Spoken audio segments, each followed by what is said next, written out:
Hello, everybody, and welcome to Truth Teller Tales. We have another amazing episode here today, and I am honored and privileged to be able to interview someone who is pretty iconic in the truth movement, and he has an incredible wealth of information and knowledge, and I could not be more humbled and excited to speak with him today. Gene, Decode, how are you today? Oh, I'm doing pretty darn good. Thank you, Ellen. Ellen? Right. It's Ellen, yes, and Uh, it's so, such it's just what a treat this is for me. I can't even I could pinch myself because yeah. this is so cool. Yeah, that's why I Well, wanted to make sure I pronounce your name right. Some people pronounce it Eileen or Ellen or something, so I want to make sure I get the right pronunciation. Thank you. you got it. It's Ellen. You're all good. Well, I there's so many things I want to talk to you about, and your story of your life is so spectacular and just has many chapters to it that are just jaw dropping. I want to get right to it, and then we can kind of talk about the present. So if you could just take us back to the start of you, like where you grew up and your family life and all that. Yeah, so I assume you mean in this lifetime. Yes, sir. Okay, yeah, just checking because I do remember other ones. I know a Uh, lot of people, but most of the religions of the world, including it is in the Bible. It just wasn't called reincarnation; it was called transmutation of the soul, and it is in the Bible if you know how to read it. Um, Fascinating. so for this life, it is a vocal life. I knew lifetimes ago. I actually left when one lifetime when I was a Native American shaman, medicine man. I left information for this lifetime because I knew of the importance of this time and this lifetime and the time and how important this is, the Great Awakening. In other words, for the human species. So it is an amazing and very very special time, and so Yes. in this lifetime, I've always, as I've been, even before I'm born, I'm aware of, even in the womb, I'm aware my mother would play classical music, and a lot of it I hadn't heard before. So I was like, oh, I love that. I want to learn what that is when I get out, so out of here this time, So I love the fact that she would listen to classical music and all of those things. But as a starting in the mid 50s with birth control, it caused a change in the genetic structure of women that used it and then went off of it to have children, so that they were born genetically a bit different, what is called the indigo children. And at that time, it meant they had a little bit different genetic coding and a little more extra genetic coding, a couple of different things going on. And what it meant is they had a lot of abilities like telekinesis, pyrokinesis, um, teleportation, mentally, ability to travel through time mentally, to create portals, all kinds of different things. So the deep state became aware of it, and so that's why they started the injection programs and all of this, and the changing of the food supply and all of that. Fortunately for me, first of all, even though my mother was a surgical nurse, it caused her to not be home most of the time. And my father was totally agnostic, so I wasn't brought up in any kind of religion. Not just agnostic, he was, both my mother and father were completely anti-biblical. So I was brought up in an area that was very strongly, Christian, the whole area around where I was going to school and all my life. But I was brought up so that I wasn't exposed to the religious indoctrination. So I looked at things as a spiritual way of, because my family situation, there was a lot of in the very early years. My parents divorced when I was just finishing second grade. The fights were Oh, horrific between first and second grade, and then he was very, very abusive, violently so. So, like, I had beatings that lasted for hours as a child before I could even walk. So, oh yeah, my. so I would be black and blue on my from my shoulder blades to the lower parts of my thighs.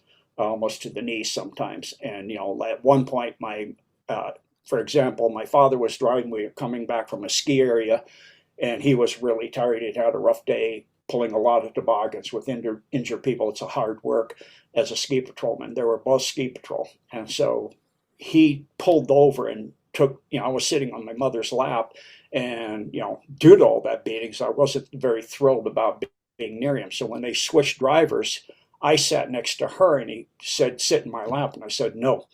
And I've always been utterly, what I establish my boundary, that's absolute. It doesn't matter what you do. I'm not going to say yes.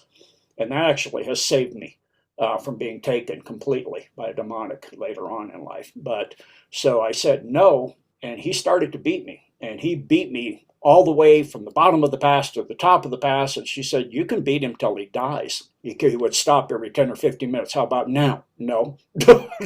So, I mean, it's like you're going to get the kid to say yes when you're, the logic for a brilliant man. He had a lot of patents. He worked for Martin Mary. He had a way up in the building stuff for the Martian program before we even had the Apollo program. So when that came out, we're going to the moon. I'm like, why? We're already on Mars. It's like to my friends, I go, what? I go, never mind. Because they always look at me and they're like, "You're out of your mind." "No, my dad's working on that in the living room." It's like, what? What do you think all that arcing and sparking is? And all that stuff he's building. You go, "Yeah, we don't know." I go, "I do," because I asked him. And so, but at the top of the pass, my mother said, "You can beat him to death. He's never going to say yes." And so that actually set me apart. It was actually a very powerful gift. It made me learn to stand up for myself and to question authority, as I realized that authority and power over another individual is not truth.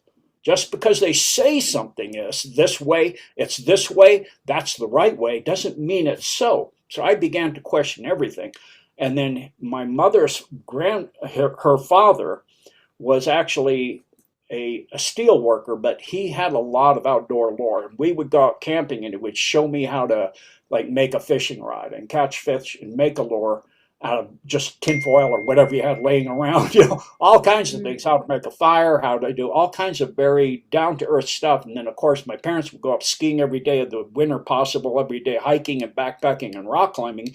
And quite often, my father would be doing routes that haven't been climbed before. So I'd be left sitting on the rope, 150 feet of rope on a coiled up rope on a ledge the size of my behind, 2,000 feet above the ground, my legs dangling, not tied in at all. And I can't move, and my butt goes numb, and I still can't move. But I'm sitting there. I didn't pay attention to the body because I'm watching eagles soaring around me and just coming, from way up, down, dropping through the sky, in a tuck to get a rodent on the ground. And I just learned to really love it and watch the different, the summer, the fall colors, the different things in winter, riding up the ski lift. I became, I started skiing the day I started walking. That's when I got on skis. So by the time I'm 7, I'm going down, they didn't call them that, but I'm doing black diamonds. By the time I'm 10, I'm going outside the area doing coolors, taking a ridge and a tuck so I can get way up to do the powder where no one's going.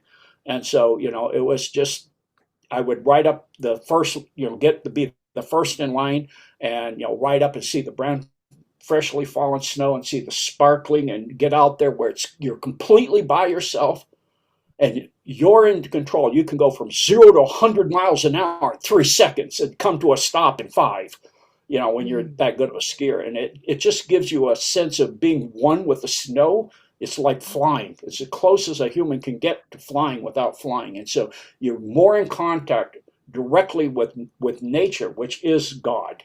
God is everything, but that is the pureness of it. And so you're in this pure environment, and you see the rabbits, and you see the birds, and some of the eagles are still out. Some of these things sometimes, some of the hawks. You see marmots, and you see ptarmigans that are now white for the winter, and all these kind of things, and martins and in their white winter attire and all of this. So you get so close to nature. And so I spent a lot of time when they go climb 14,000 foot peaks when I was too young to do that, before I was about 5. I think I climbed my first 14 at 5 years old. But before 3 and 4 years old, I was left back in camp, and I'd be, all by myself or with my sister, and we didn't really mesh too well. So I would just be going out and doing things on my own, just roaming all over the valley by myself at 3 years old, you know, and jumping in the river, floating down the river, big, huge rivers, freezing cold, all kinds of stuff. So you just get so close and so aware of yourself, of your limitations and your abilities, and you refine yourself. And I was never allowed to watch much more. Once TV, he was a TV repairman also. He had a shop in the basement, and for a while he had a shop in the King Soopers and a Safeway. But and that taught me a few things too, because I was always curious, and they'd have all kinds of insanely dangerous experiences. Like had love a whole lot of little marbles, cat's eyes, and different marbles, and I was playing in the back of a console of a TV that had the back off. And I'm just a little kid. I don't understand electricity, and it's about 4 o'clock in the afternoon, and he's at work, and my mom is at work, and my sister's who knows where. So I'm all by myself, and I'm rolling my marbles down it is a wood console, and has a little kind of a ramp in the back, and I'm rolling the marble, and my right arm, the middle forearm of my right arm touched the back of the picture tube. Poof! Next thing I know, it's dark, and I'm on the other side of the room, and my arm hurts, and it's all the little bitty hair I have is singed off. I'm like, oh, that hurts. And I know I'm going to get in Oh, trouble if he sees the marbles in the back of the TV. I'm like, but I'm afraid to reach in, so I had to go outside and get a pair of sticks to fish the marbles out without getting whatever bit me in there really bad. So, I mean, it's all these kind of experiences that make you identify with your mortality and search out who you are. And then when I finally went to school, and they didn't know I had extremely bad vision, to where, because they were alphabetically seating you, and my last name puts me in the back end of the room. So I'm looking at the board. The teacher will go, A, with her back to us, turn around. I don't see anything. A, this is an A. And you see, and she's pointing to the board, and I see the board, but that's all. I don't see anything on the board. I don't see the chalk. I don't see anything. So when I got into, much later in school, it wasn't until fifth grade a teacher realized that I could read or write or count above 10. You know? oh my Yeah. So, goodness. and then that's the first thing is it kept me separated. And because I was so different, I was used to being out and playing in nature and running the neighborhood. Fortunately back then you could do that and not be grabbed by somebody. So, I'm 3 and 4 years old. I'm the Dennis the Menace of the entire neighborhood. One time I made flower soup and picked all the flowers in the entire neighborhood. So all the neighbors knew me pretty well. So fortunately, actually, because later on, we lived right next to the international airport. I went there. It was a time when it was raining so hard. I took our little red wagon and we'd ride it backwards down the street and use the front steering as a rudder and ride it to the end and then steer it out before you went into this huge ditch. It was eroding under the fencing to the airport. So when the rain wasn't there, I noticed that I could climb down there because I was climbing already. And even before I could walk, I was climbing out of my crib and climbing up on top of the refrigerator, for example, and getting in a 5-gallon flour bucket at 2 at 3 a.m. I've always been a night person. My mother goes, oh no, what's the baby into now? She goes, wee. And the kitchen goes in, it's all flour everywhere. She couldn't even get upset. She just said she laughed and vacuumed me in the refrigerator, the Oh, kitchen, and everything, and scooped up what she could.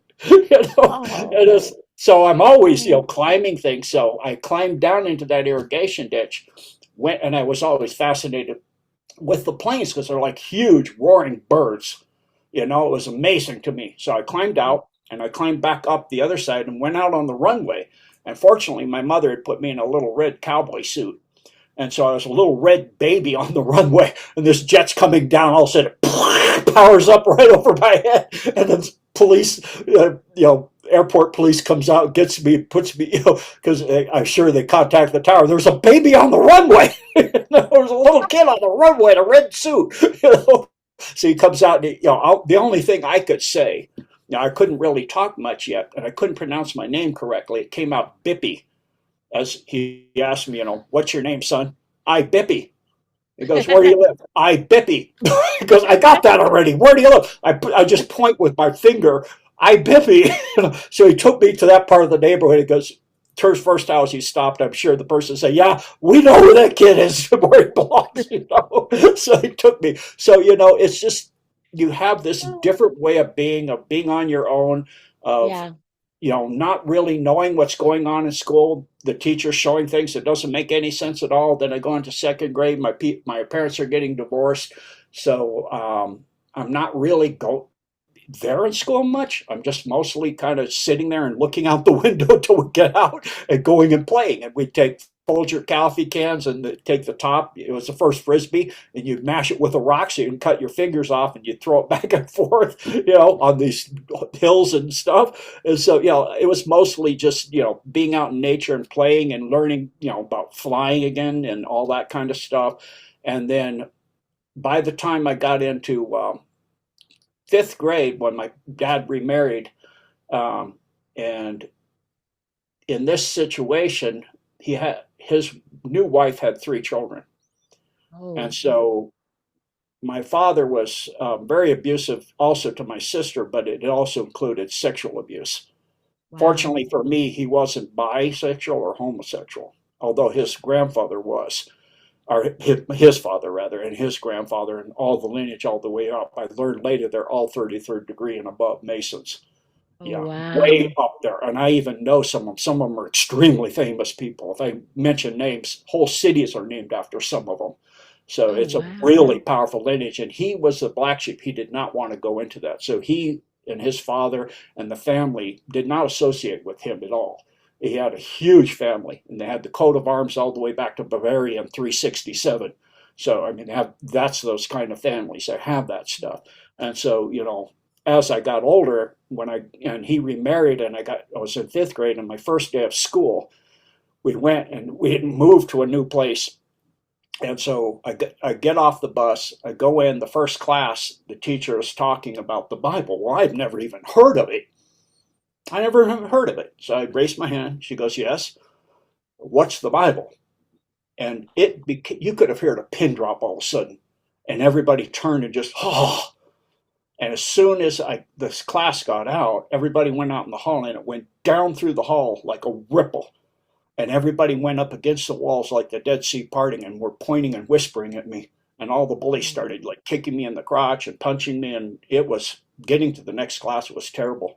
And so that was a Japanese music teacher. And I had a crush on her instantly because I'm coming of age, right? The hormones are starting to play hockey puck with the brain. And so, you know, I'm wanting to impress this beautiful Japanese lady.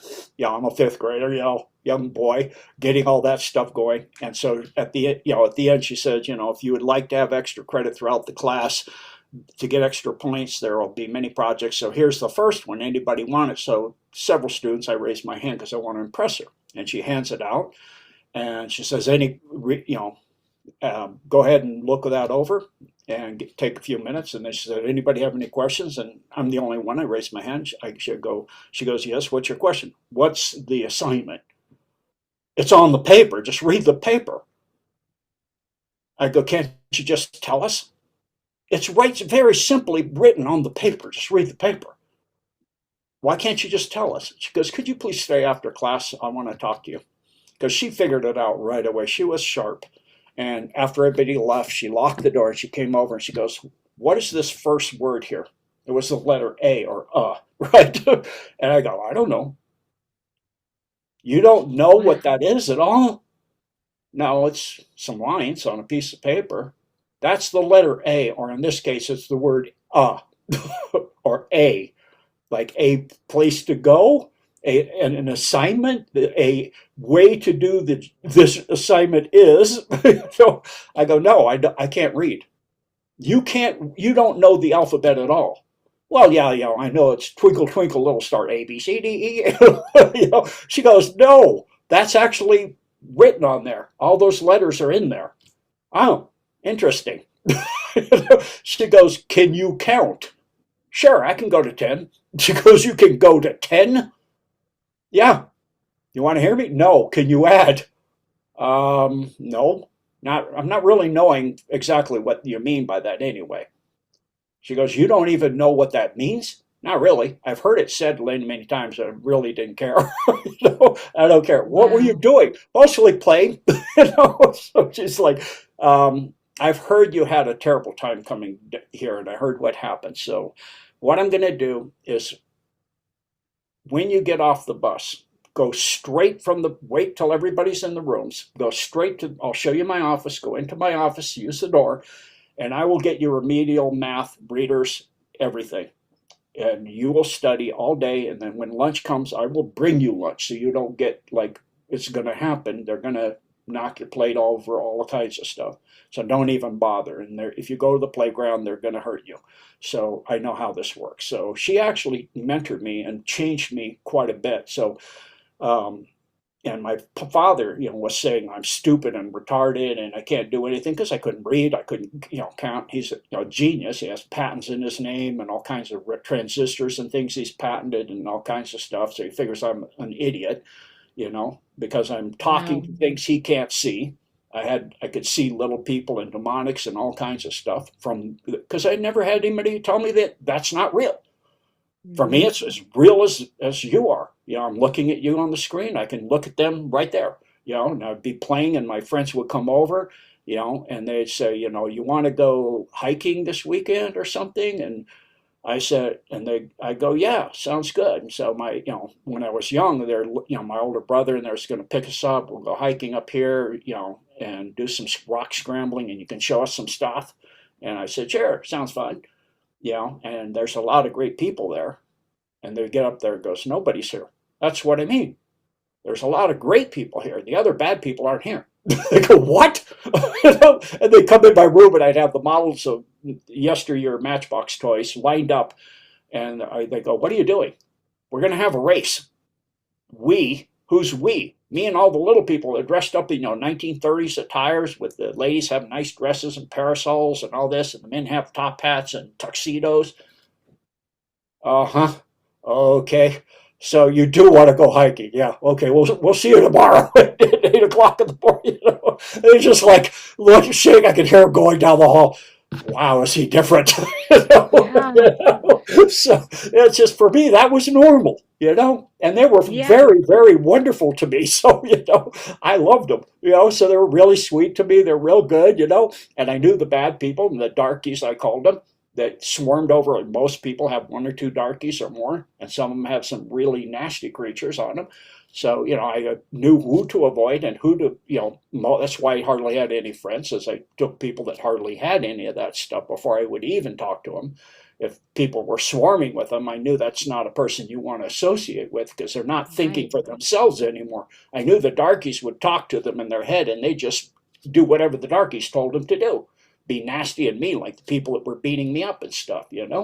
So that's part of what made me form. And then by the time I finished fifth grade, and came back for sixth grade, the teachers said continue to come to my office. The only problem is I've done every reader up to the 12th grade level with you, and I can't give you college materials in sixth grade. So Wow. you have a level of intelligence I haven't encountered.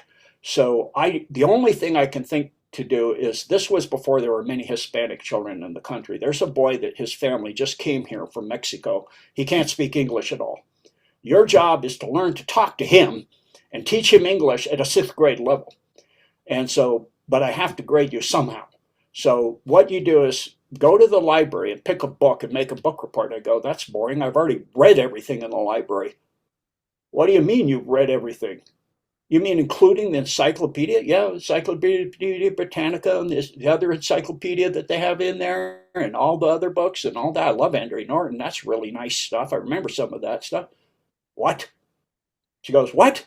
I remember it. She goes, okay, what would you like me to bring in that you could read and do a book report on? I go, I want something that explains the meaning of life and everything. I mean, just the real, what is the whole reason of the universe? Why are we here? What is it all about? She goes, well, I'm Buddhist, um, and from Japan, and so in that, one of the highest books we look at is the I Ching. I go, bring it in then. I'll read that. So I did I studied it all year. and was trying to figure out the hexagrams and what they meant. I knew it was the meaning to life, the universe, and everything. I knew it, just like the Hitchhiker's Guide to the Universe that I read later, you know. And so, you know, I taught that boy. We would even go to his house, and then my dad's second wife would pick me up at 9 o'clock at night when she got off work, because I had spent all evening and, you know, eat dinner with his parents and teach him English. And so he was fluent up to the sixth grade when I left, and I learned some Spanish.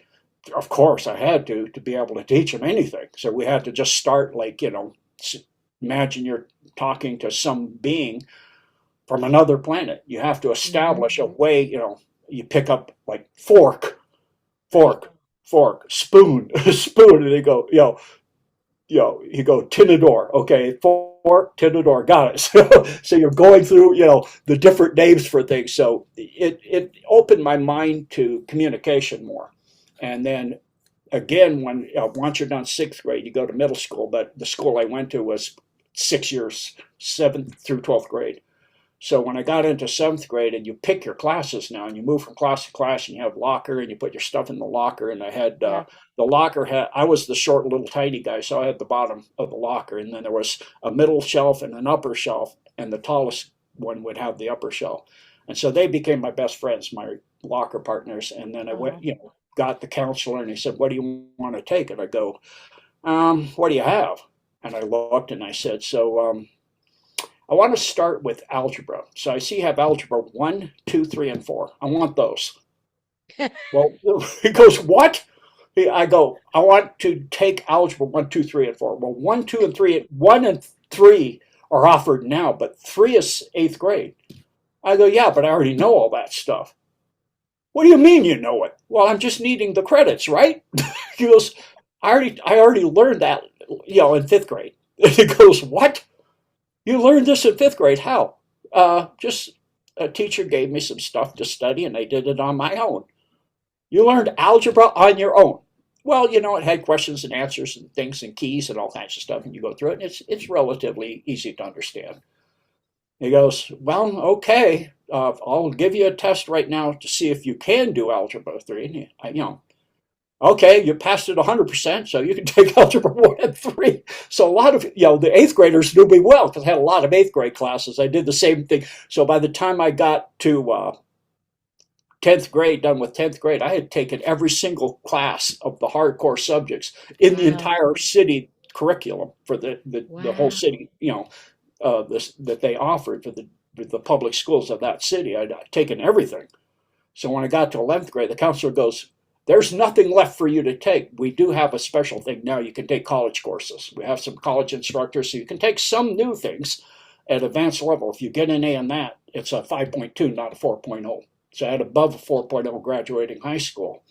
And then at the same time, I wound up taking a lot of shop, like metal shop, wood shop, plastic shop, welding shop, and then a lot of like I was running cross country, and because I was rock climbing and skiing all my life, I was tri-state level. I was, you know, the best in the tri-state area, and always in the headlines on the front paper. And then, you know, that also was actually a interesting experience as well. This is what I think sets truthers apart. That for everything that the average person does, they wind up having to do it differently because their family is. If you're in a dysfunctional family, it's actually a gift.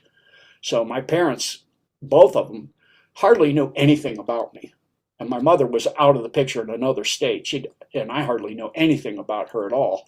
So when I would go to school, they didn't know who I was. My friends were hardly at all, what I was doing, what I was taking, anything.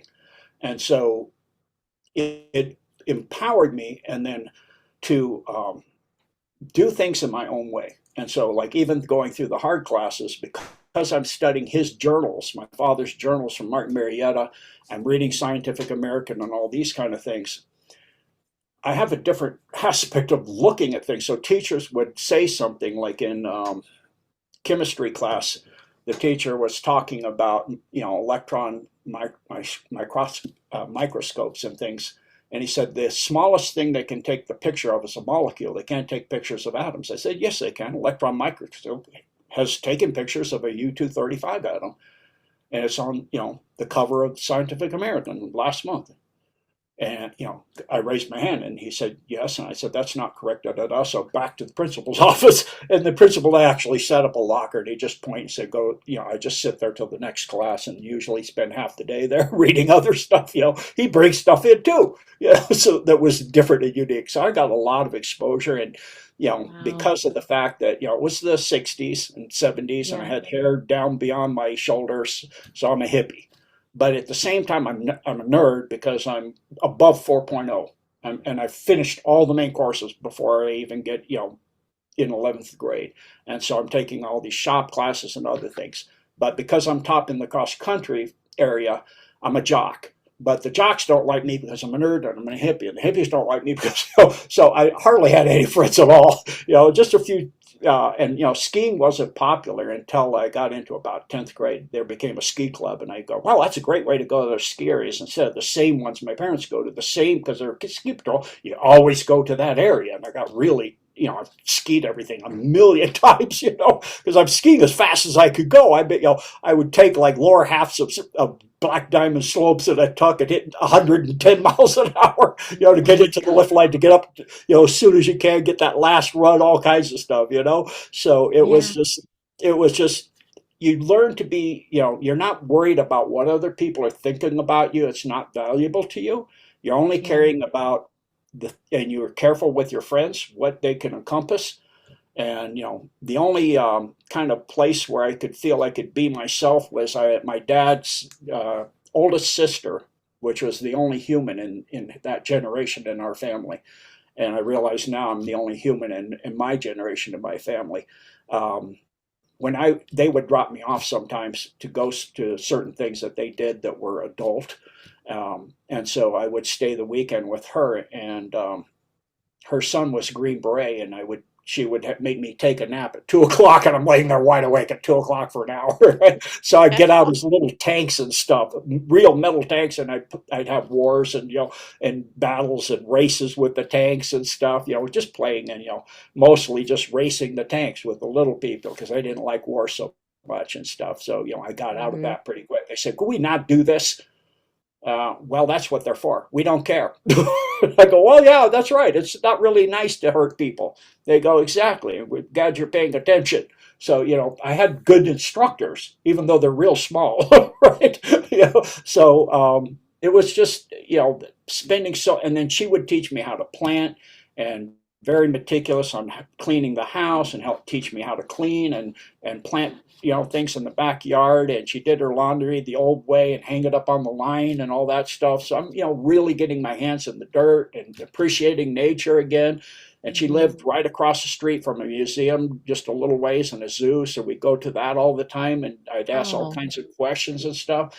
And so it was a real gift, and so it set me apart in a way that by the time I got to 10th grade and they had the ski club, and they go, do you want to ski with us? I go, where are you going to ski?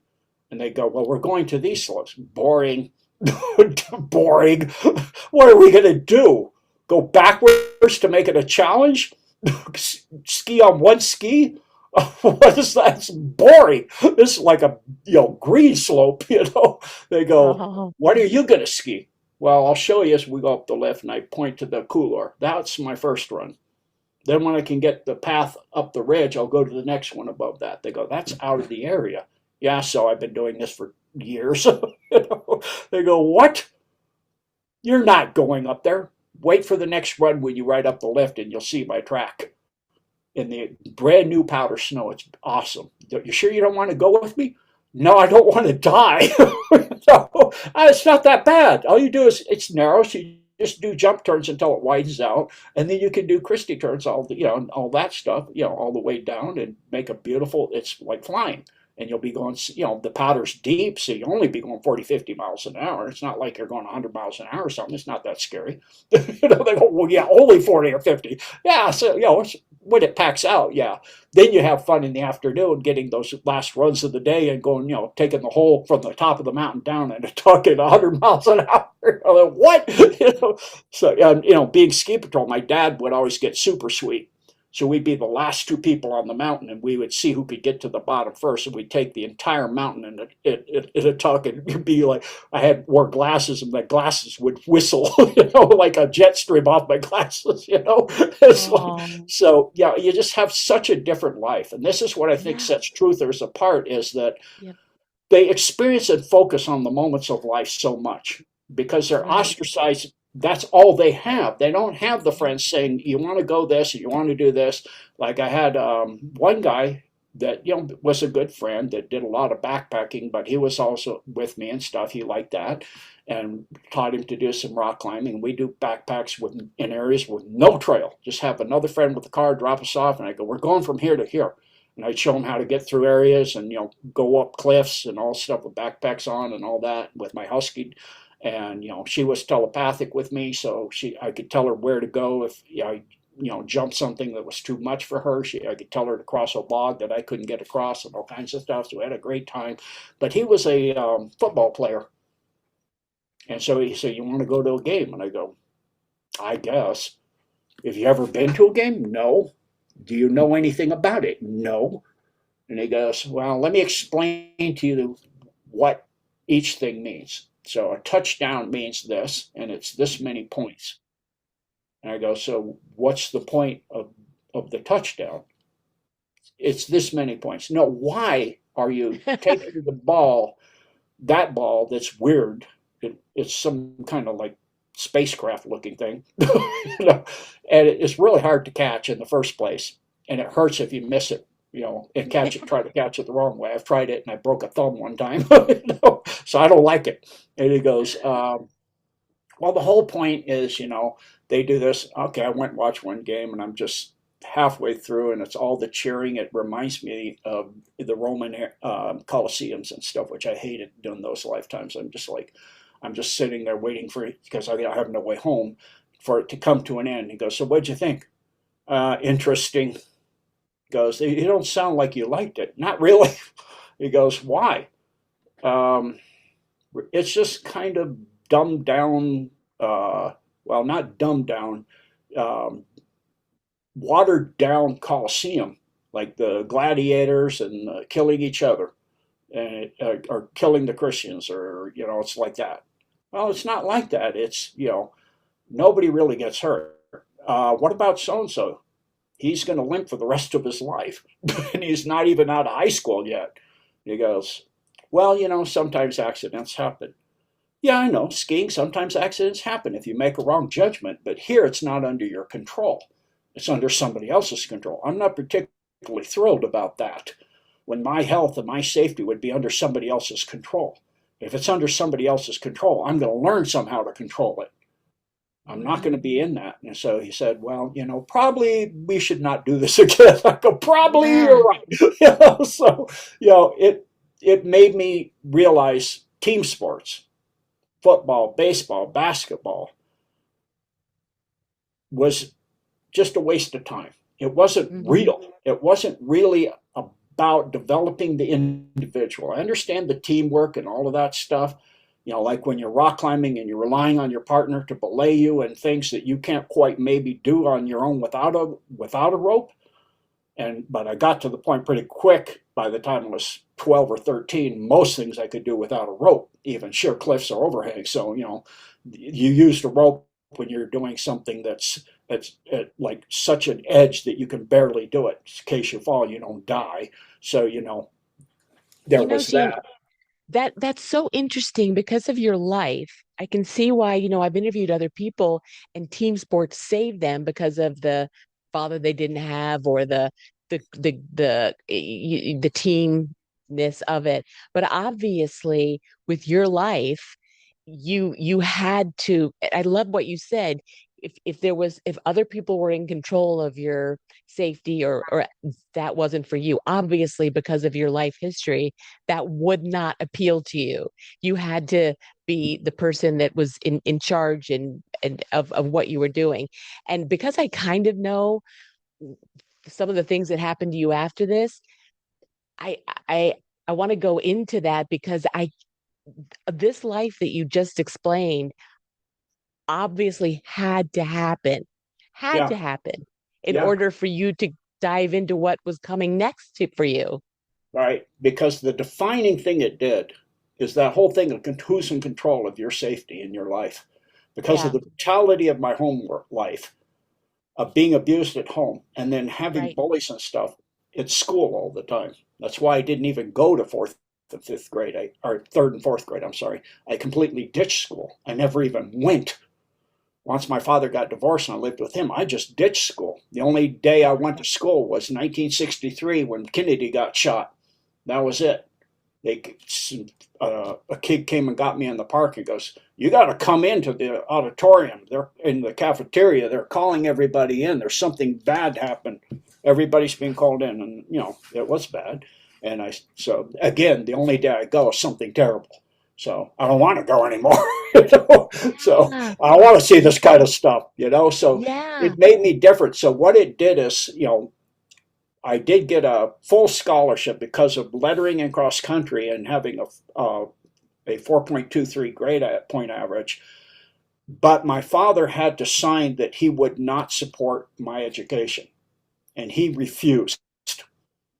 And so what that did is that was when the Tet Offensive was going in Vietnam. And they had a lottery system, and they draw your numbers of the birth dates. And my number was 28. And the top 128 were going straight into the Tet Offensive in the ground pounders, is Army, Marines, etc. And it was running over a 90% fatality. And I'm like, I just got my death handed to me. Here we go again. Somebody else is in control of my life again.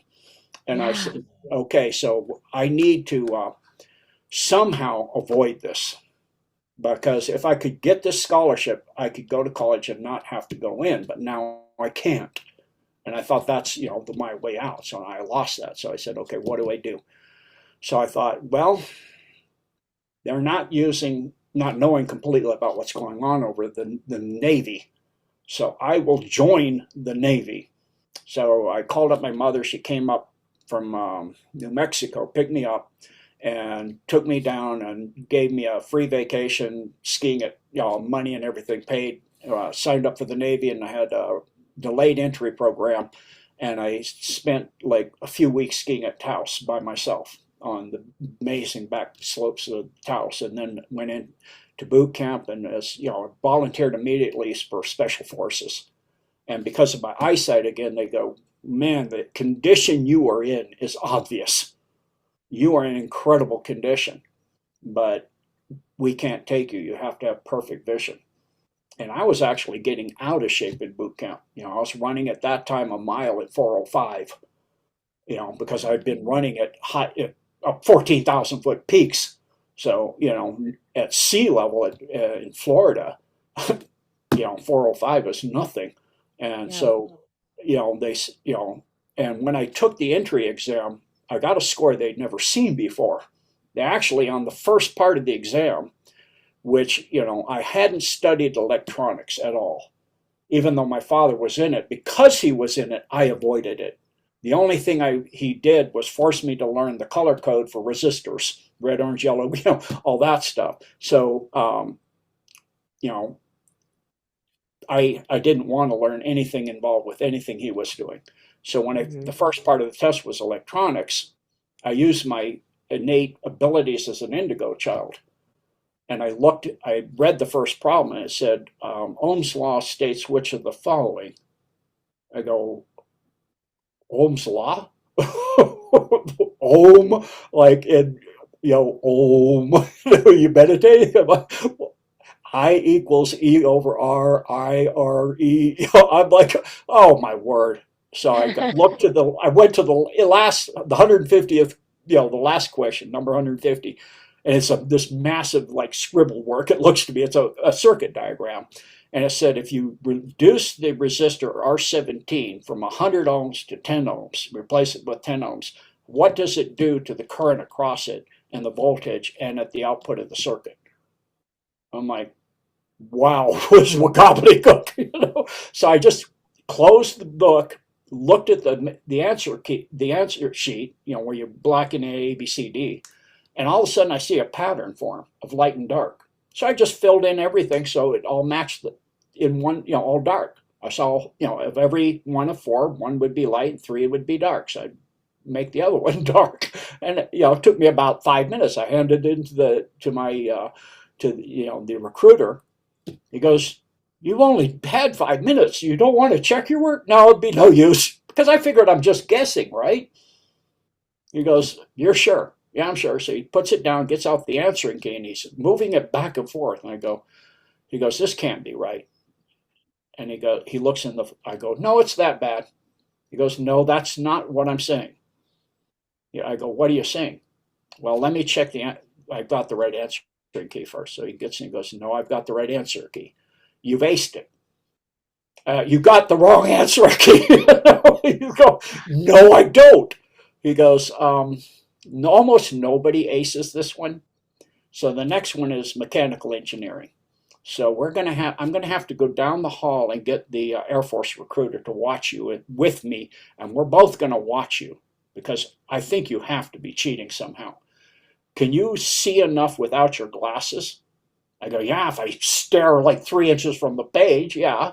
And I go, "Okay, we're gonna watch you in case you have some kind of something in your glasses or something. Take them off." So okay, so now they're watching me, so I have to fake like Evelyn Wood speed reading, the thing. I'm whipping through, just marking out really, really fast, handing to them like under 5 minutes this time. "You don't want to check your answers?" "Nope."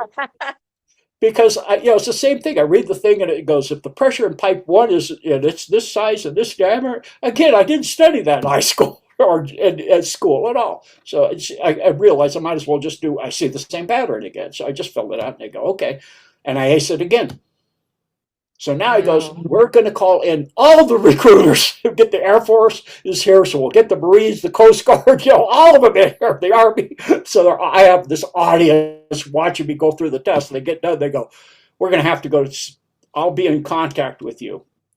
He told my mom, "Let me have your contact. I'm going to have to call DC directly because we've never seen a score like this." So, next day he has my mom bring me back in. He goes, "We have a special program for delayed entry, and where if you get through boot camp, you make a high rank right away, and then you'll go through, and based on what we see, the best thing would be if you do some kind of electronics something." And so you go through electronics school, and then halfway through that, you go to C, and then you come back. If you make it through that, electronics school, you automatically get advanced again. And then if you go to C, when you get done qualifying, or not qualifying, you get done on the ship, where your first tour, you go back to school, C school, from there. And so I got the special program. So again, I'm separated again from everybody. And I get to my first, Right. so I go into the class and I'm waiting to class up. I have a huge room all to myself. It's supposed to have 6 people. After the first week, I'm waiting for my class to class up and convene, and I get two guys coming back from the fleet in the same program I'm in, and they've been in the Bay of Tonkin on a ship. I go, "So it's safe out there, right?" "Well, safe? People get shot every day by snipers, and we get struck by missiles and all kinds of stuff. People are dying like crazy on the ship." "What?" Like, "I thought we'd be safe in the Navy." He goes, "Not even close. You're not as bad as the defensive, but we lose 3 to 4 people a day on the destroyer." I'm like, "What?" He goes, "So the guy said, if you want to be safe, they don't have submarines. Switch to submarines." Okay, done. Tomorrow, tomorrow morning, I'm going straight to as I went to the guy and he said, "Well, you can change, but you're going to be delayed now. You're going to have to go through certain other testing to see if you can barometric and all this other stuff to stand pressures and different things. If you pass that, now you're going to have to wait longer to go to class because you're going to have to, the class will be a different set of classes." I go, "That's fine." Because the guys also told me, delay it as long as possible. Don't go to sea. Go to the beach, do something, have a good time. So I go surfing Yeah. every day. I was surfing Yeah. all day for weeks. I get up, clean my room, and they'd be gone too. So it was just great. I had a great time. And again, I'm out the beach by myself, surfing and all this, and waiting to class up and stuff. Then I get into the class and now you can't, it's not, you have a practical exam.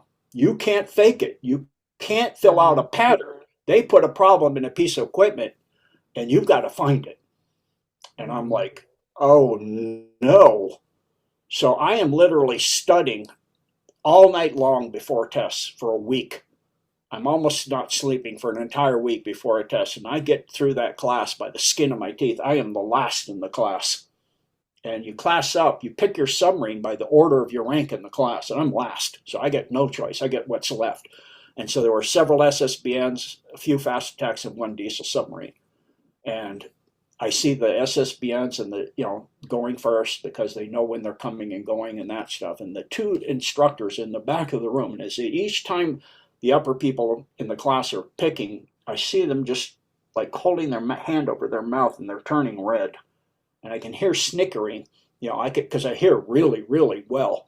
And so they're going, so it gets down to the guy, the next to the last guy. I'm him and me, and he's from Hawaii, and it was an SSBN in Hawaii or this diesel boat, and he's like, it's overseas, it's over in Asia, and so he goes, I so want to see Asia, but my family's in Hawaii, and I just let me think a minute, and okay, I'll take out the SSBN, and both the instructors laughing so hard they almost fell on the floor.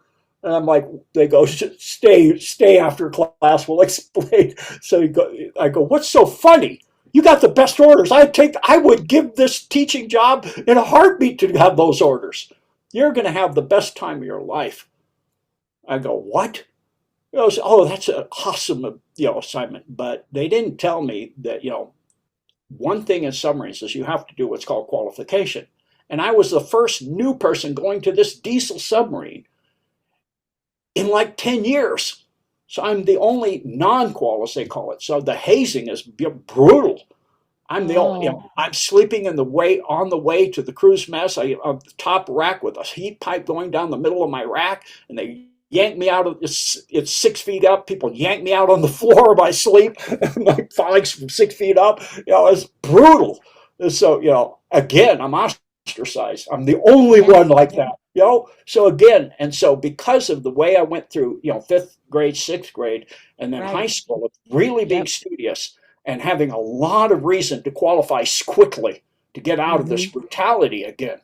And going through the engine room, they're always trying to catch me and put your thumbs in a vise and grease you up from the hindside. So I would like run through there and sneak through the bilges to go around them and stuff like that. All kinds of things. So they were trying to make me not be able to make it through also. So they would make it brutally hard. I would have to know the system as good as they did. So we were in dry dock, so I would crawl through the ballast tanks, and I would follow it and draw my drawings. And it was an old submarine. They had done many modifications, so like the piping tabs and the wiring tabs did not have everything in there. And I would draw things they didn't ever see before. I'd have valves in the ballast tank and stuff that they'd never seen on the piping tab. They go, "What's that?" I go, "Well, that valve does this, and it's here, and it's located right here. It bends this way, and it goes back this way." And they go, "What?" And so later I found out that my notes were used preferential to the piping tab on that submarine after I left for years until they Wow. decommissioned it because it was the most informed, precise thing. And I qualified in 9 months, and it usually takes a year. And so once I was qualified again, because the ship was stationed in the Philippines and half the crew was Filipino, mostly what was spoken on the ship was a mixture of English and Filipino.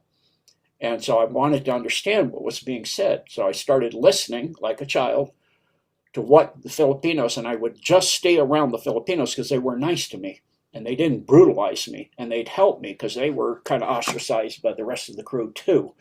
So I learned Tagalog in just 3 months. And I mean, to the Wow. point where I was so fluent, they called me mestizo. Like the girls out in town would say, you have to be half Filipino. You have to be born here. You pronounce words that Americans can't pronounce. And there's a letter in the Filipino alphabet that's not in English, and an American can't say it. You say it perfectly. Well, because I listen. That's how you learn to speak. First you listen, and then you learn yes, no, you know, thank you, you're welcome, here, where, there, one, two, Yeah. three, you're beautiful. where's the bathroom, the Yeah. basics. And then they told me the power in Tagalog is learning the verbs. So you get a cartoon book, a Calmet book, you read that, and you start learning your verbs. And conjugation is everything in Tagalog. So you learn to conjugate. And so I got a book on conjugation and verbs and all that. So by the time I left the Philippines, I was living outside the way out into the jungle areas and would not go to the regular part of the city because I didn't like where all the sailors had hung around and the how it was. It was dirty and it was terrible, and it was beautiful out in the jungle. I had a place out in the jungle, and I could get through the jeepneys and the tricycles faster than the girls themselves. I learned, girls would teach me, and I'd pay exactly the price, and the drivers knew me, and everybody knew me. It was like, so on another submarine later when I pulled in, they said, "Can we go out in town?" And I go, "Sure," with you, and I go, "Sure, if you can keep up. I'm not going to wait for you." As soon as I got out the gate, they said, I just disappeared. I caught a jeep and poof, I was gone. And actually speaking Tagalog like that allowed me to save my life because they were doing where they would take, if you were coming, it was martial law under Marcos, and you'd be coming back on a jeepney, and if you were only American in there, we usually out in the jungle you are, they would set you up and drive you out with a driver and dump you in a field, kill you, and take your money and your clothes. And so I was hearing them talking, and I knew what they were saying.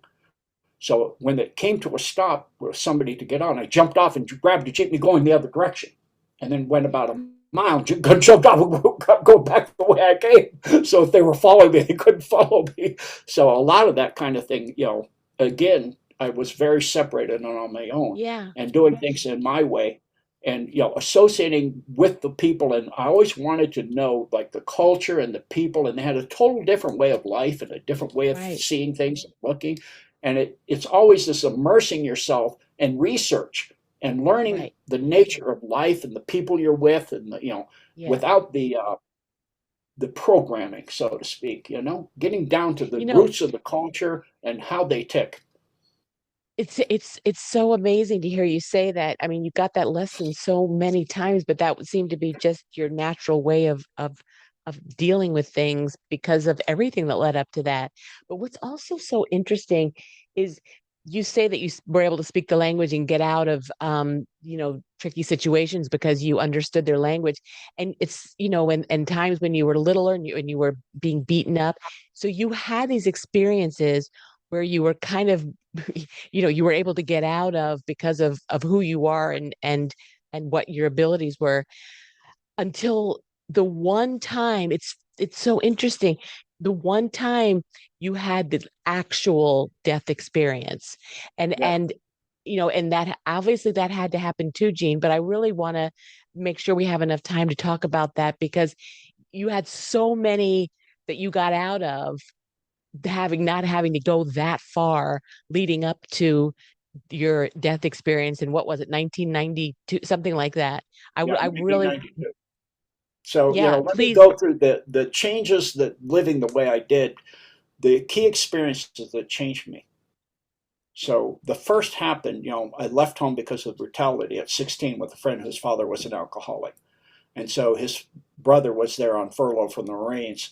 Um, so he got us a rent us apartment, and I was working in a country club stocking bars. So I'd work all night long, and then I'd go to school all day long. And I was just a research fanatic. I just researched, and when I was at the country club, the bartenders mentored me. They took me like their own son, and they, were all African American. They saw I was a very kind and gentle person, so they had me a little room set off, and they brought in a cot and everything. And so, you know, and on my 16th birthday, all my birthdays were always the worst day of the year when things almost something would happen that darn near killed me every time, or something horrifically brutal. And so on my 16th birthday, I learned to dread them until I met my wife and married, and they became nice. They were always I dreaded my birthday. So on my birthday, my friend that I was now, he was a dictaphone repairman daytime, and I worked nighttime, so we hardly ever saw it. But he said, "Can you get your birthday off? I want to have your birthday nice for you." And he said, "I will treat you to whatever movie you want." And so I love Fantasia because of the classical music and the cartoons with it. So I said, I want that. And it was playing at the mall in downtown. So he took me down there and we finished the movie. And it got out at about 2 a.m. And so he said, there's a place where all my equipment goes crazy in this one building. And I want to see, I know you're very, very psychic. So I want to see what impression you get. And so he said, can we walk over there and you can tell me? I go, sure. So we start walking, and all of a sudden, my hair, this is, way down beyond my shoulders, is standing up straight in the air. He goes, what in the heck is going on? I'm getting something. We need to go the other way. He goes, no, no, no, there's nobody here, because at that time the city was safe. It's not like, how it is now. There was a street sweeper and the trash, being picked up, and that was it. He goes, we're safe. There's not, I don't feel that. Something's radically wrong. And so he goes, well, let's just walk into the lobby where there's this fountain and then go up on the upper level, the first level. There's a escalator. It's turned off, so it's used as a stairwell. Go up and look down. That's where my equipment has the most thing. So we get into this, and by the time we're walking into this lobby area, open air, walking in on the sides, I can barely see. It's black swirls everywhere. I'm like, whoa, let's leave. Please, let's leave. He goes, just go up the escalator, that's all. And I stepped on the escalator, first. And he said it's like something was waved across his eyes, and I was suddenly on the escalator on the other side of the building, on the other side of the open area of the fountain, on my laying face down instantly. For me, what happened is I was in a black tornado, and it told me, you're mine. And from all the abuse, I was a gift now, you see, because I said, nope, nobody owes me. Never going to happen. He goes, look at all these others I have taken. And I, not being biblical at that time or anything, or having any kind of spiritual focus or biblical focus or God focus up to all that time in this lifetime, I, had kind of gotten away from that from other lifetimes. And so I saw these white shapes, and I didn't, associate the idea of soul in my mind yet. And so he said, look at all these others I have taken. You cannot resist my power. I go, watch me. Because I with my dad at the end, I just said, not going to happen. No more. I had built myself up where I could clean and jerk 245 pounds by that time off the floor over my head. That's how I left home. He challenged me, and I said, go ahead, try to stop me. It's like, he goes, you're not too big to beat. I go, what? Go ahead and try. So Yeah. I threw him across the room when he got in front of me. That's it. Oh, Landed him on the couch carefully, aimed him carefully. But so when this was Asmodeus, who's the one that's all about child torture and all this other stuff, who does stuff with children, as I learned, he told me who he was. And he said, and he killed me. And then he put me back together. And I felt an energy surge. I mean, a massive power surge, because he had to use his power, his energy, his raw energy to put me back together again and bring me back to life physically. He had taken me physically into him. And so he goes, how about now? I said, never going to happen. So he killed me very brutally again. And, brutal was something I was used to. So it's like he did it again. Put me, oh, that's awesome. Do that again. He goes, what? He said, you will never overcome my power. Yes, I will. Every time you're doing this, I'm getting more powerful. Eventually, I'm going to be more powerful than you. All you are is a bigger bully. I've been used to bullies all this lifetime. What are you, a bigger bully? May take a few eons, but keep going. And everything came to a stop. The black swirl came to a stop. The white shapes all started, wow. the white spherical beings, which were souls he had trapped of other children, were looking down at me, and I could see them going, all you got to do is say never. In other words, deny it. And suddenly I was on that other side. And, he goes, how'd you get over there? Don't step on the escalator. So that's when my psychic abilities magnified massively. We left there, and I said, we need to get to where there's people, because it was trying to pull me back. Because of my resistance, the law of God kicked me out. And he was trying to Wow. pull me back in. And my friend goes, what's happening? I go, we need to get where there's some people. So we went to a steakhouse because I was hungry. I go, let's go have dinner. I said, well, there's an all-night steakhouse. So we went to the steakhouse, and I walk in. I could hear everybody in the building, in the entire steakhouse, thinking. And there was a Oh, girl in the phone wow. booth calling her parents to come get her. She was breaking up with her boyfriend there. And my friend looked at her, and I could hear him thinking, she's so cute. I would sure like to date her. And I go, so we sat down. I go, you want to date her? How did you know that? I heard you. And because I wasn't looking at him, I didn't realize he didn't say it out loud because Oh, it interesting. sounded out loud to me. You know, he Yeah. goes, I just thought that. Oh, well, you want to date her, right? Yeah. Okay. You want her phone number? Well, yeah, but like she's just going to walk by and drop her phone number in my lap? Sure. Why not? Well, because she's with that guy over there. Well, she's getting ready to go to the bathroom and her parents are coming to get her. You want me to ask her if she'd give you her phone number? You're going to go over there and ask her. No, I'm not going to go over there and ask her. She's with that guy. He could be mean. I'll just suggest it to her. What do you mean you're not going to go over there and ask her, but you're going to suggest it to her? Just wait. So she goes to the bathroom, comes back, as she passes our table, she drops a napkin in his lap. It says, my name is Debbie and call me at this number. It's like, what did you just do? I suggested it to her. I said, my friend's nice. Look at him. Do you like him? Give him your phone number and your name. He's a nice guy. So he goes, that was weird. So we get done eating the meal and he goes, okay, thanks for dinner. I thought the night is on you. No, the movie is on me. I don't have any more money. I'm down to $2. Give me a dollar bill. He goes, what are you going to do? I don't want to wash dishes all night. I'm freaked out enough. And he goes, so what are you going to do? Just wait and see. So the waitress comes and gives the check, and I visualize a $20 bill and hand it to her. She comes back with change for a 20. I go, keep the change. She goes, oh, that's so kind. You're welcome. My friends looking at me like, what was that? I go, do you want to do dishes or what? He goes, what did you just do? Again, I'm too freaked out to do dishes, okay? This thing's going to attack me in the kitchen.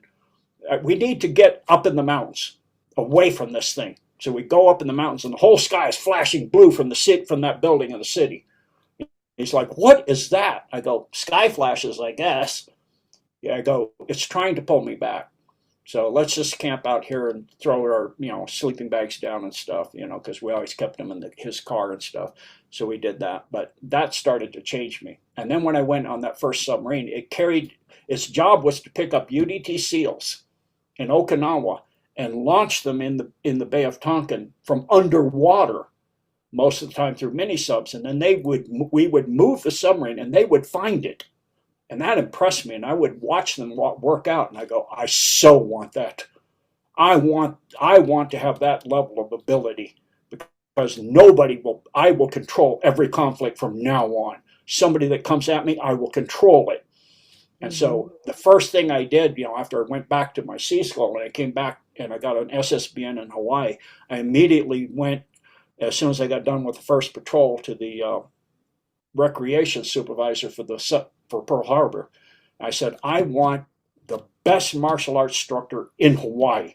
Do you have an access to that? She goes, strangely enough, he just started a school right outside the gate, between the ferry landing and the small boat landing on the submarine base in a Quonset hut. He's the top SEAL instructor on Earth.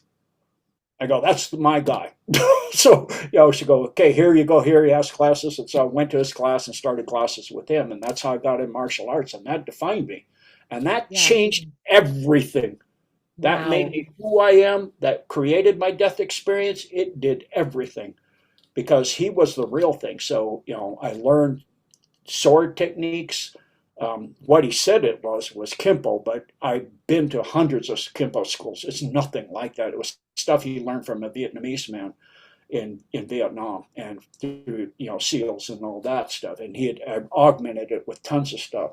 So that's how my death experience happened. Is in that was in 1976, and I kept perfecting it, and I got stationed in the Philippines, excuse me, in Puerto Rico, where I met an instructor even better than him that taught me several more styles. And then I also had an experience on one submarine. That instructor got me so powerful with what's called iron hand, iron shirt, iron body.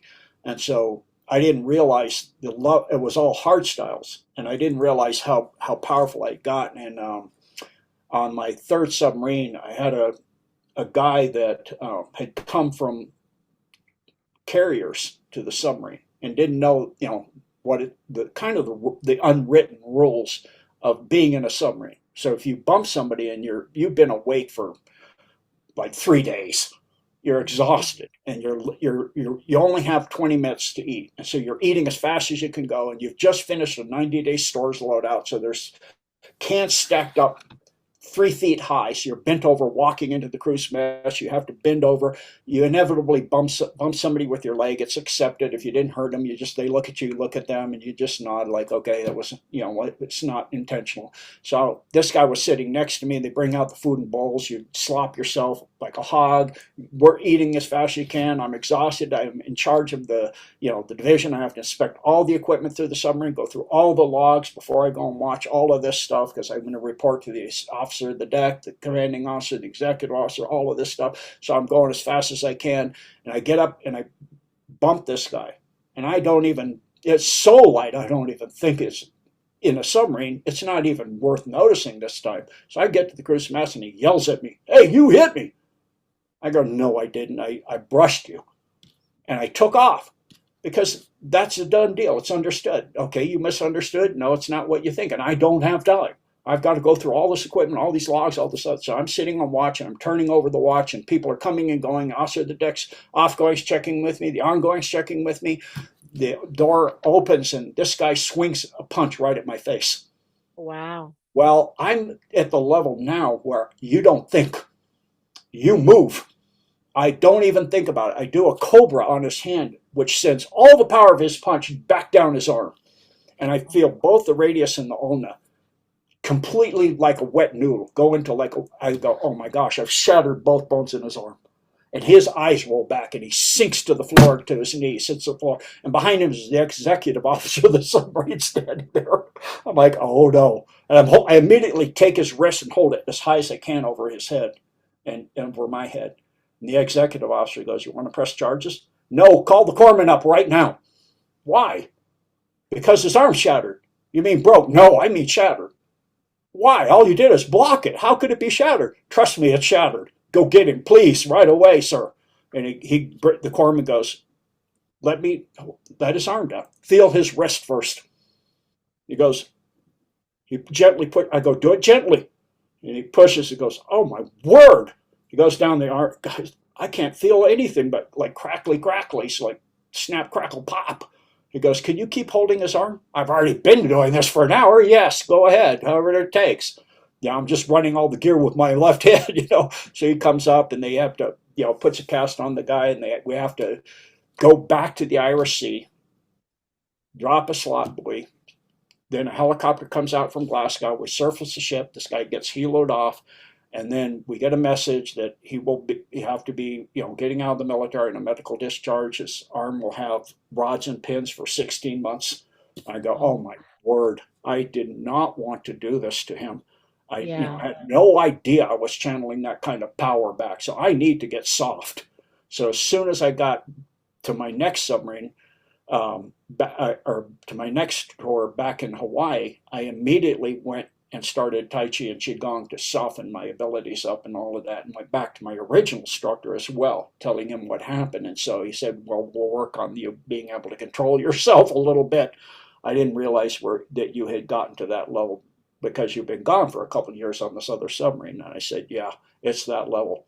And he said, "So we'll work on that." So that's when, at that point was my last tour, and I was getting ready to retire. And he passed on at that time also.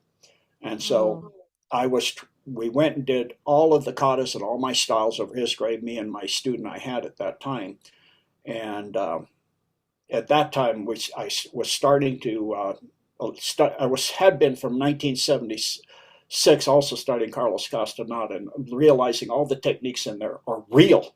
And I was practicing them too. So when we did all of these katas on the other side of the island over his grave, my student noticed that, there's these people at this grave, and it normally takes like 6 hours to do all of that. And we finished, and they're still there. And he goes, how fast were we going? I go, it's not a matter of fast, it's a matter of time.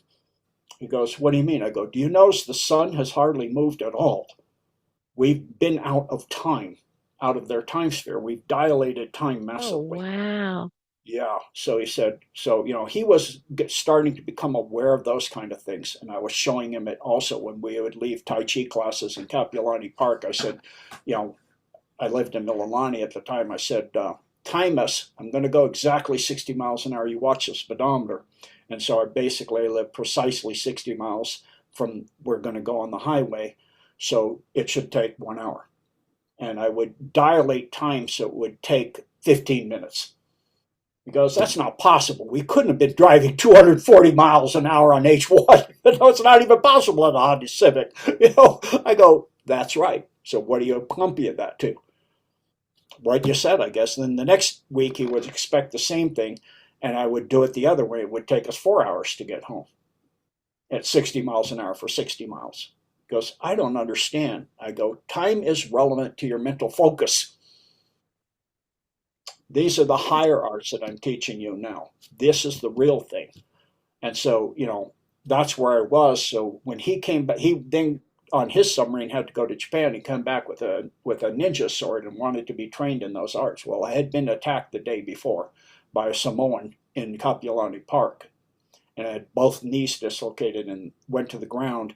Took him in a scissor throw, flying scissor throw to the ground. He dislocated the knee underneath him. Then he rolled over and dislocated my other knee. So I knocked him out, picked him up upside down, put him head down into a trash can so I could get away, crawled to my car, reset my knees. So my knees were only a little less than a day healed when he had that sword. He wanted me to teach him sword techniques. So we went up on Tantalus Drive up in the bamboo forest up there overlooking Honolulu. It's beautiful. And so we got up there, and because my knee was not full strength, my right knee was up on a hill slightly, and I'm in a deep what's called a zenkusadashi, where you go down. First I had my back left leg was straight out behind me, and right leg is full. I'm coming down full speed on my left side. Then you switch, you rotate your hips so your right leg goes straight and your left leg is out in front of you at a 90-degree angle. Well, as I switch and the sword's coming down, my right leg, as I'm shifting the stance, starts to dislocate again because it's not completely healed, because it's up on a hill, it's not flat. And I hadn't accounted for the fact of the hill and the unevenness of the ground and the slipperiness of the bamboo leaves. So Oh, part of my brain said, stop, you're going to pop your knee completely apart. So I stopped, but at the same time, the sword's coming down full speed. And it starts to cut into the skin of my kneecap, and I ki-eyed. And I came up and I looked down, and I'm in shorts. I could see my patella, my kneecap, completely exposed and the skin completely open, and cut the skin completely open to the kneecap. And my ki had stopped it from cutting the patella. So I took and looked at his sword because I couldn't account for that, and I realized that it ruined his brand new sword. You could see the curve of the sword, and then where my kneecap was, it went up the shape of my kneecap. And then if you look at it down the length of it, it bent right at that spot, went to the left and back to the center again. So he was behind me, and I go, guess what? Because I'm kind of a joker, I have a sense of humor. I go, guess what? I goes, what? I just ruined your brand new sword. Sorry. He goes, yeah, how'd you do that? With my knee? What do you mean with your knee? Well, my knee bounced your sword and bit your sword, see? And he looked, I held it up, and he goes, what? He comes around, he goes, oh my word, your legs cut wide, your knees, oh my goodness, how come you're not bleeding? It's like hanging there, because if I allow it to bleed, I'll die. We are three oh, miles from the car. I can't keep bleeding all the way to the car. Yeah, I'll lose too much blood. So I'll take my tank top off. You take the sword hilt apart. It has two lashings in leather lashings. Take the first one, and I'll hold it shut, and you tape it tight. You wrap it tight and tie it. Then I'll take my tank top and put it over to keep it clean, and you tie that on there with the second lashing, and take the blade and cut down the bamboo for me to put under my arm to use as a cane or a crutch. So, that was the closing day of the Olympics in 1992. So you can find out exactly what day of the year this and month this was. So I wanted to watch that because I, woken up to everything in 1990, and I wanted to see, because the Soviet Union was now gone. So I wanted to see the symbolism of the things that they would say during the closing ceremonies, because there's a lot of Yeah. symbolism and things and clues going of what's really going on. Yeah. So I got home and I just cleaned it up and used the techniques that my instructor taught me to clean it up and controlling the bleeding with my mind so I didn't bleed, and taped it up. And I was laying on the couch, but it's throbbing like mad. And so I'm laying there in shorts and in a tank top watching the ceremony, but it's distracting, the throbbing. So I found out that wrapping it with a big, huge Korean comforter that another student had brought back from Japan, or from Korea rather, made it hurt less. So I wrapped that up, and my fiance at the time came by and says, "Isn't that hot?" No, it actually helps because the heat makes it not hurt so bad. She goes, "Oh," and meaning well, she went into the kitchen. We had a stacked washer dryer. She got a load of laundry out of the dryer that was hot and came, and I'm down on low on a couch that's about 2 feet from the floor. She's standing up. She's about 5'7", drops this an armload of laundry on my leg, and it hits at an angle, and it pulls the skin apart from the bandages. And pain shoots through my brain. And I'm like, bah! I'm like, ah! And I jump up on my left leg. I'm like, ah! She goes, what? I'm sorry, what? I was just trying to help. I go, I know, but it's open. She goes, you had a bandage. How could it be open? And then bloodshot because I lost control. So now I've lost my mental control over the bleeding, and now it's torn more, and it's open again. So blood shoots through the bandages into the carpet. So I hop on one leg, and I realize I'm not going to be able to stop this now. I've lost my mental focus. So I tell my student, go get your truck, which is a mile away because you can't park in the parking lot for the apartment, and park in the emergency spot, and I'll go get this stopped and cleaned up as much as I can and take me up to Tripler. So I hop in on one leg, and I'm now going into shock.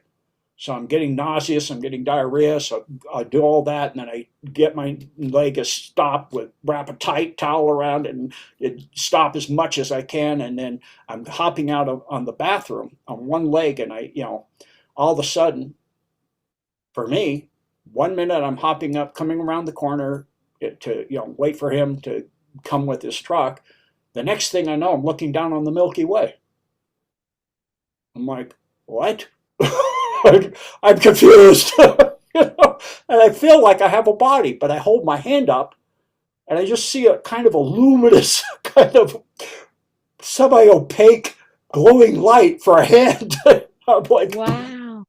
I'm like, what just happened? Yeah. And it got bizarre exponentially, real quick. Everything everywhere answered me in my own voice. You just died. And it was from inside me. I'm like, Wow. I don't understand. Everything everywhere is inside me. Where do you think I've always been? Well, not being totally stupid, I realize that everything everywhere in my own voice is a comfortable voice for me, and it's God. So I go, what just happened? You died. Oh, well, by this time, I'm no longer looking down on the Milky Way. Andromeda's passed. Came up and let past, and a whole bunch of galaxies are flying by faster and faster and faster. I go, now what's going on? You're enlightening. Oh, what exactly does that mean? you know, well, it means that you're going to be of higher service. You're going to be going to some golden temples of studies and be some gifting, and you're going to be doing a more advanced job and in service to the creation and doing some things at a higher level and beyond corporeality. So that's why what you see is what you are now. You're no longer corporeal. I said, okay. So that sounds like an incredible honor.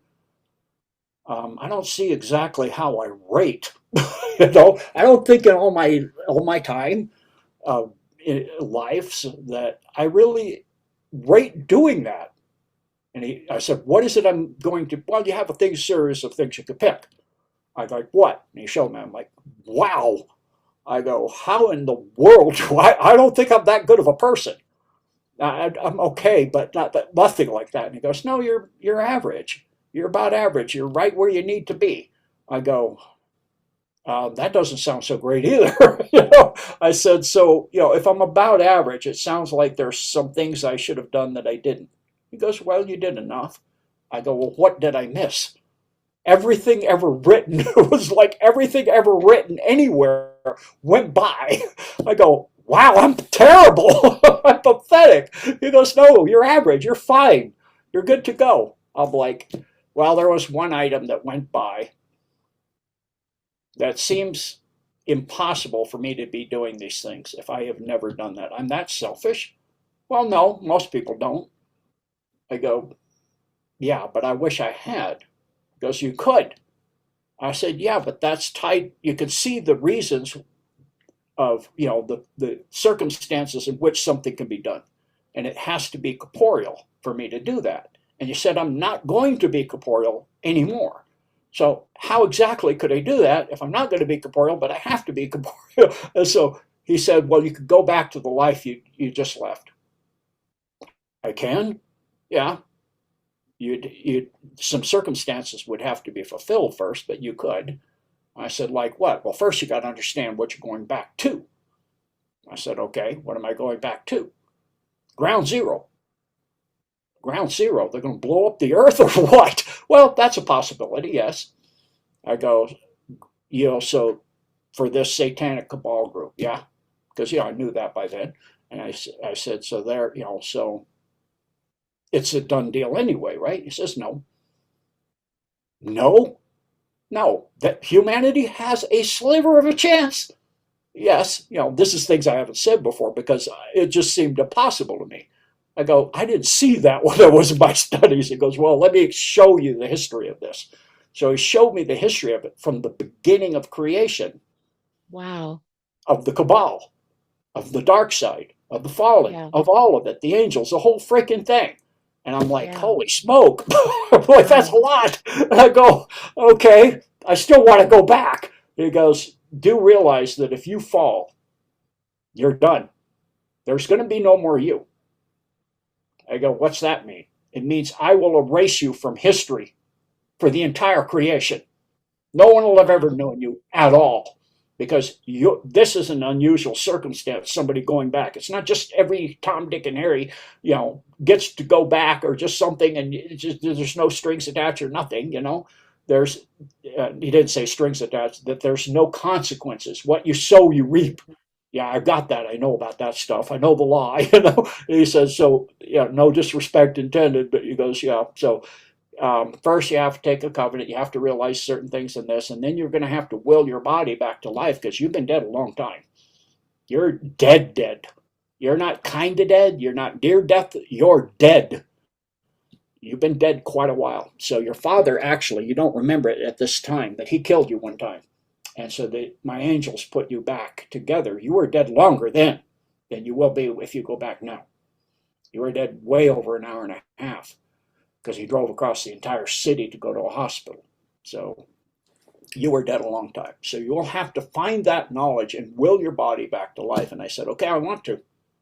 So all of a sudden galaxies start whipping by and I'm back over the Milky Way, I'm back over the solar system, and I'm seeing craft and light beings and angels and all kinds of stuff. And along the way I stop every now and then because something is incredible, and it's all incredible and beautiful, but like going by a stellar nursery and watching twin sons being born, it's like they're twins. Look at that. It's like, that's so beautiful. It's just making your bhakti, soul tears, and you're so beautiful and everything's singing to God and it's all beautiful and you're seeing and aware of colors and frequencies and sounds that you've never known, and everything's love and compassion, and it's awesome. And I just like, and along the way, every time I say, you sure you want to go back now?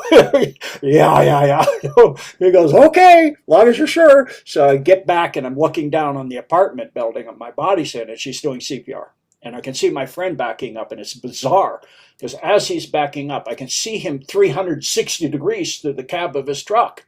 I can see from underneath him, through the sides, through the top, through the back, through the front, and I can see through her, through the ceiling of the building, doing CPR. And I look towards God in a sense, so to speak, think to God, or kaith is the real term. I'm supposed to be in that? because I can't identify anymore that that really has anything to do with me. And Hmm. on top of this, at that time, I'm starting to become aware of all the timelines that I died on.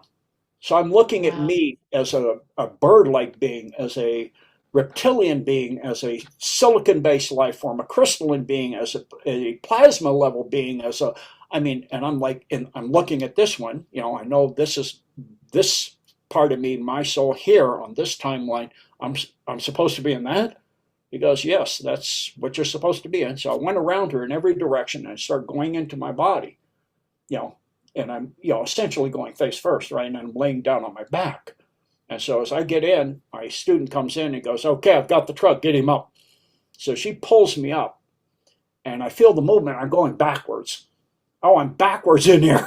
So, and at the same time, I'm trying to get into my body and it feels like a wetsuit that's like getting in my wife's wetsuit. She's 5'3" and I'm almost 6 feet, you know, several sizes small. You know, I go, I fit inside here? I came from inside this. He goes, you did, but you don't fit now because I'm not taking back the gifting you've already been given and the knowledge you've been given. You will never fit completely in your corporeal body anymore because you were going beyond corporeality. I don't take things back. That stays. So just squeeze what you can in there and let the rest hang out. I go, to the edge of the Milky Way? He goes, whatever applies. I go, okay. So I'm squeezing in, trying to turn around all this stuff at the same time. And I go, what in the heck is going on? And I go, oh, wait a minute. Eyes. Open viewing portal. You know, I open my eyes and she jumps backwards from a kneeling position over the couch. Wah! You know, like, and I thought because, you Wow. know, I opened my eyes and I go, oh, I'm supposed to be breathing. Oh, my heart's supposed to be going. As I'm turning things on, I'm going through my brain. Heart, okay, breathing, okay, this, turning things on. And so I said, okay, get me up, put me in the back of your truck, take me to Tripler, all this stuff. So later when I got back, first thing I asked her was, how long was I gone? Well, she's timing the CPR by looking at the clock on the oven. So she knew precisely how long it was. It was, she goes, almost precisely 30 minutes. You mean to tell me I wasn't breathing? I had a heart rate or anything for 30 minutes? She goes, yeah, that's what freaked you out. No. No? She goes, no. What was your training? I figured you put yourself in stasis or something when you open your eyes. What freaked you out? The way you looked at me? What's that supposed to mean?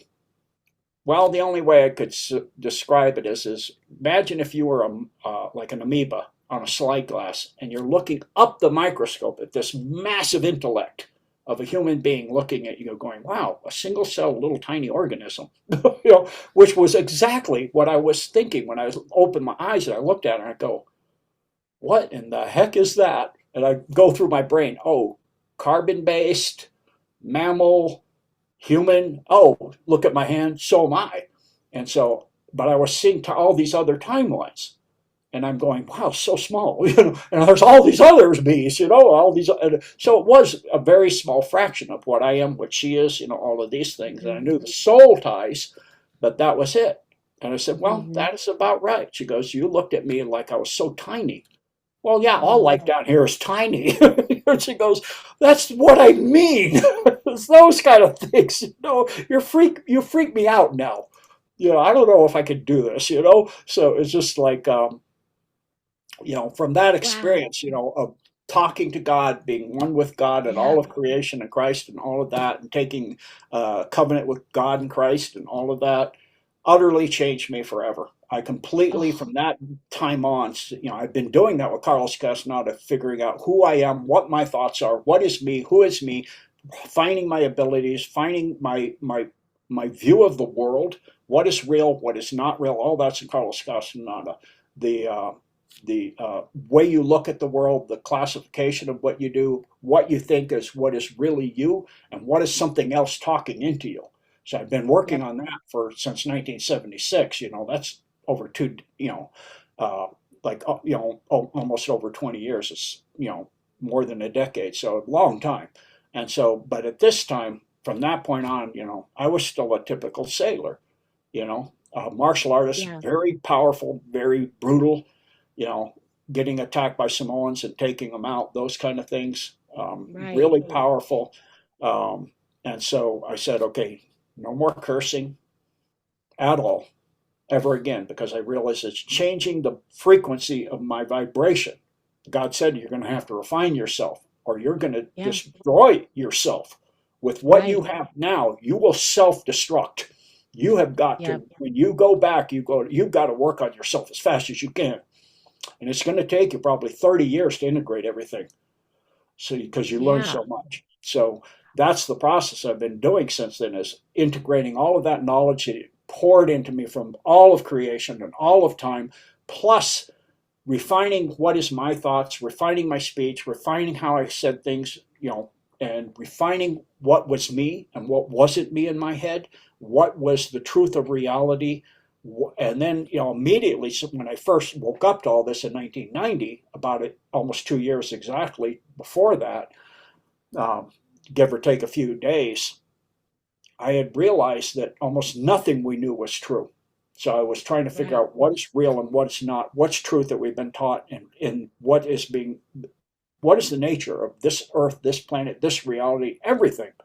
And then Yeah. with what God added in, what is the truth of creation and everything else? And all of these Right. beings and all of the our brothers in the stars, brothers and sisters and beings out there. So I had this massive thing I'm trying to figure out. And I figured originally when I woke up, everybody would want to know the truth. So we could Yeah. overthrow this satanic cabal. And I Yeah. would talk, I'd get up in Kapiolani Park after an AIDS conference and I'd research where AIDS came from in the Congressional Budget Section 5, 1970, a joint research project for the KGB, MI6, and CIA. It's right in the Congressional Register, a $150 million grant. And I researched and found 16 cures. So I get up. You think everybody that wants to have money, raising money at a banquet, a buffet, do a talk, and then they have a buffet, and you contribute money for a cure, would want one of the 16 cures, right? They're raising money for it. So they go, Right. anybody have anything they'd like to share? And I get up and I talk about, where it was made, what it cost, who did it, what was the doctor's name that engineered it, all of this stuff, and which of the 16 cures do you want? That was my final thing. And by the time I got done, there'd be about 5 people sitting out in the grass. It would be about out of 1,000 people. They'd all be eating and wandering far away as they could from what I was saying. And it's usually the same 5, usually 2 or 3 homeless guys I got to know quite well. This one homeless guy, after about the 4th week, came up and he goes, and this is how God works. When you're trying to find out things, God brings the best to you. You're really serious. So this homeless guy comes up and he goes, I'm hearing you're interested in a lot of kind of esoteric stuff. I go, yeah, everything. What? What do you got? And he goes, you want to meet a guy that was on the Eldritch? I go, yeah. He goes, well, give me your phone number and I'll ask him if it's okay, and then he'll call you if he figures you're safe and okay. So the guy called me and I went over, drove over to the other side of the island and over the pass and went and saw him.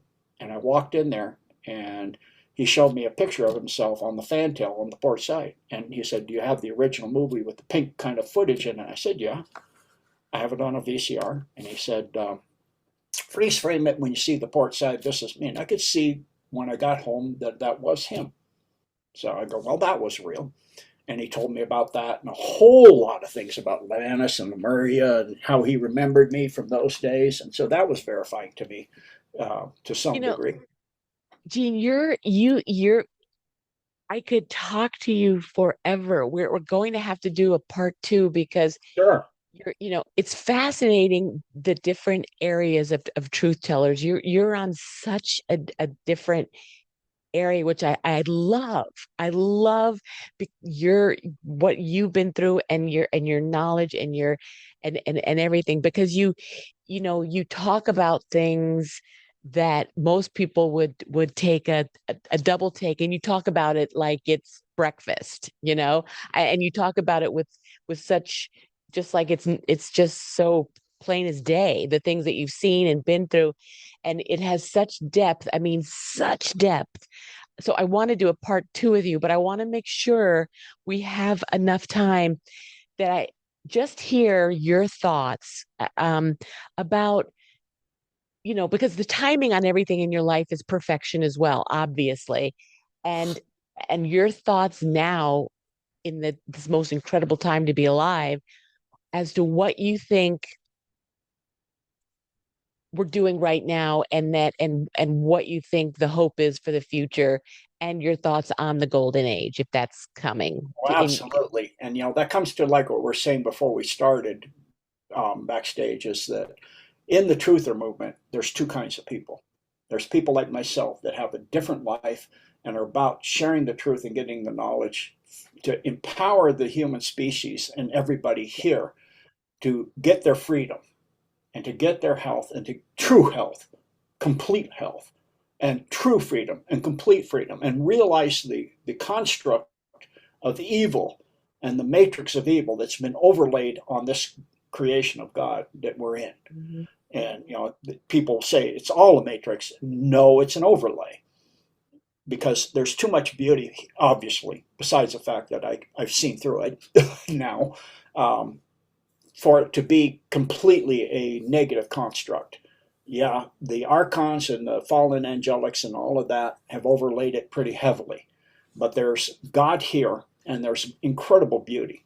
And I realize in the truther movement, you have people like myself that are very different and want to share that to get true freedom for the human species while there's time, Yeah, and to yeah. see through the mechanisms of control, power, and manipulation, and the possible destruction of the human species into homoborg genesis. We're on a time of, for both sides, the cabal and the human species, of coming to the shift of the great awakening and the CME that's coming. We're already in the edges of the photon belt for quite a while, for over a decade. That's why the global change, not just on Earth, on all the planets in the system, they're all having global climate change. It has nothing to do with humanity. It as a factor of carbon and that garbage. That's all made up baloney. So that more power, more control, etc. So you have those people, and then you have the people that are controlled opposition. Like Stalin said, you put people in that have a high level of information and knowledge, but they're there to pull you with the key little factors of control. And it's always, when they're talking, fear based. There's fear, there's terror, there's no hope, there's a matrix, there's nothing you can do about it. That's not how it is.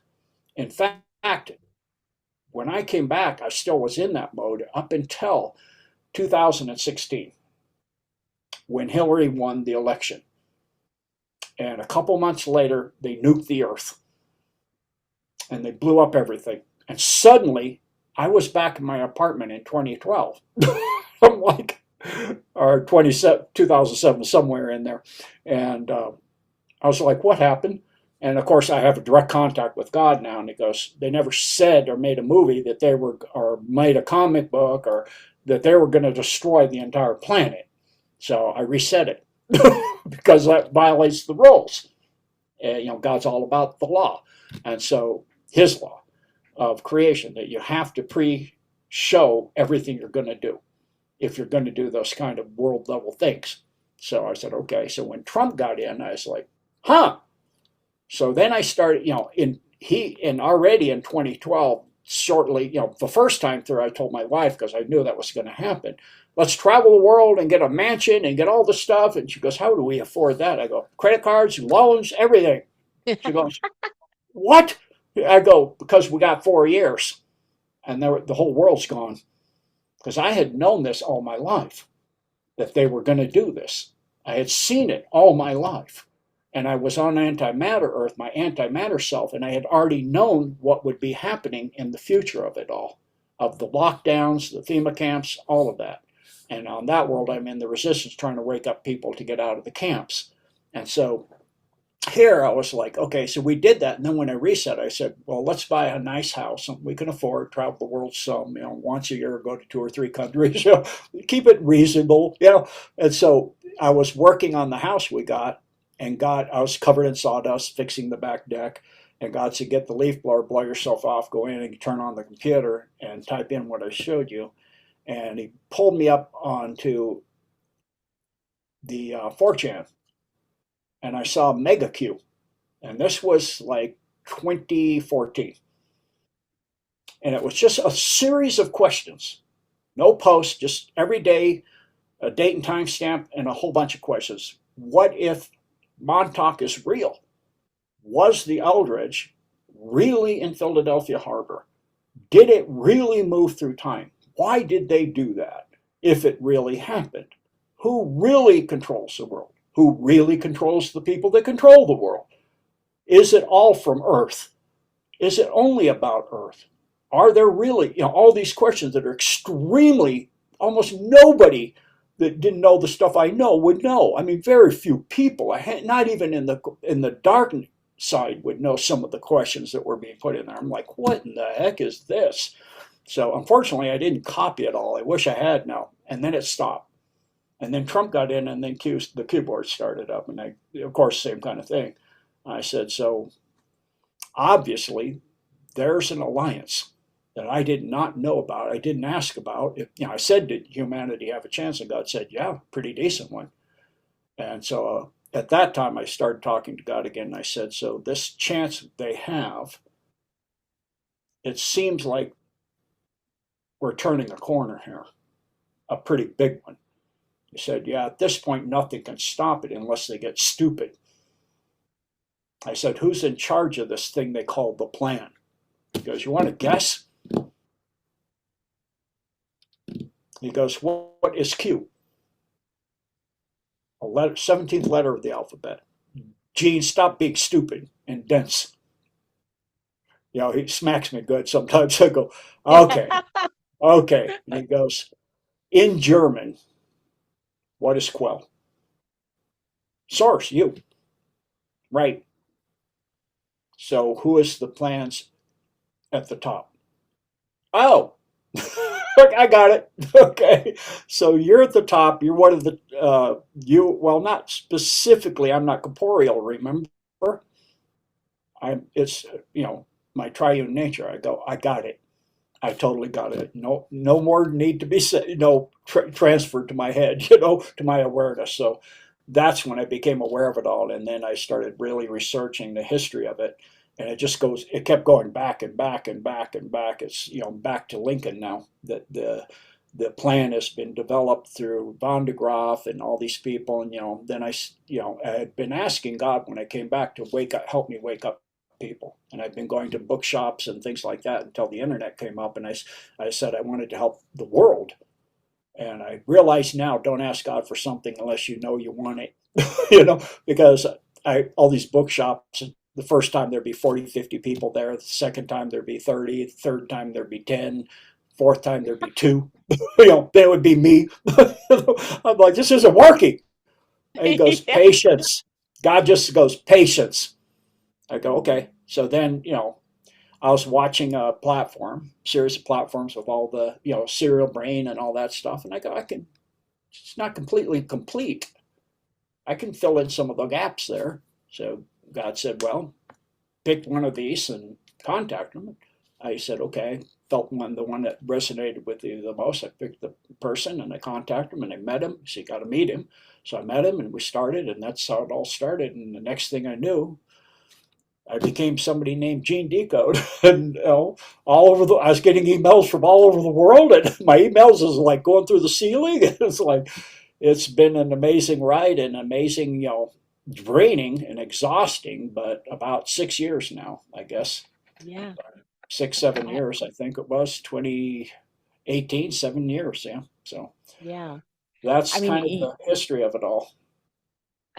and you thank God for the podcasts and the people that you've been on, and you're because with each one that you've done, it's a different topic of information that's so important. I mean, I remember years ago watching you, and you talked about just the deep underground military bases, and then another show you'd be talking about something else.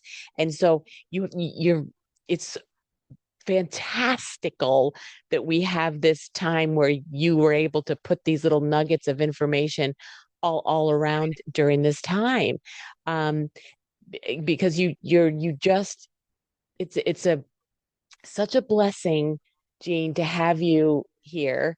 and that you're able to share your not only your knowledge, but your you have such a joy about you after this incredible life you have led, and this lightheartedness and your sense of humor, and it's just such a wonderful experience to be able to hear your story and to talk to you, and again, and it's makes me feel great because in my heart I know that everything is going to be okay, and we're going to be entering this amazing period, but Yeah. to be reassured by somebody like you as well is just Yeah. fantastic. And the reason I share my stories is because I know there's a lot of people that have gone through what I am. And it's the way we teach in martial arts is through allegorical stories.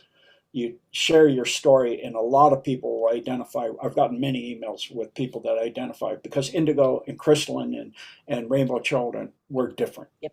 And you feel ostracized and you feel alone. You feel so alone. I mean, there were years in my life, 2, 3 years, where I hardly ever saw anybody. I was so alone. I had nobody to talk to, nothing. You know, I realized I'm not the same species as most people here. I'm like, something's wrong, And a guy that I met at a John Coleman conference, I said, I don't think I'm human because I'm not like everybody here. They don't seem to really be caring about so many things that I do, about who they are, anything. And he said, maybe you're human and they're not. And so it's an investigation of what's here, the crypto hominids, the mankind, going and deciphering the Bible and reading it verbatim and careful and looking at the many different editions of it.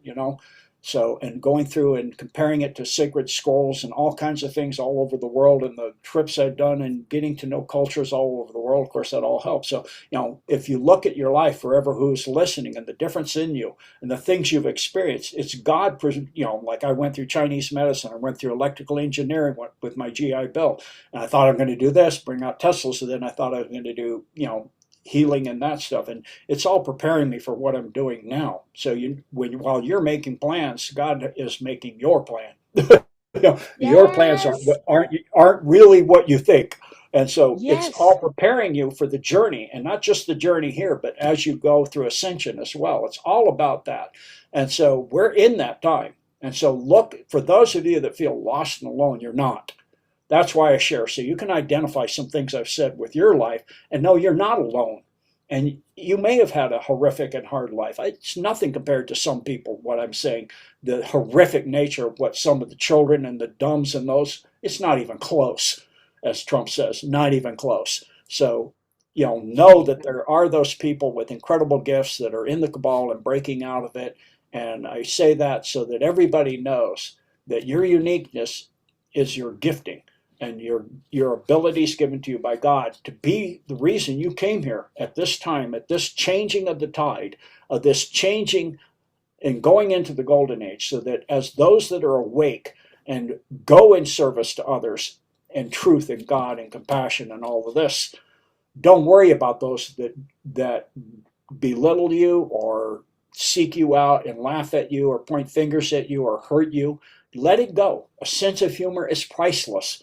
Take a sense of humor and laugh at yourself and laugh at this, because this is not all there is. When you leave here, you cannot possibly imagine what it's like to go through ascension and be out in the higher heavens of the cosmos out there in a higher level of service beyond corporeality. You cannot imagine the love and compassion of the rest of this universe, and even at the 4D, 5D, 6D level for the non-terrestrial beings out there, 96% of them are, I mean, it's pretty obvious with them downing the cabal downing their craft and killing and torturing and doing all kinds, and they haven't done anything.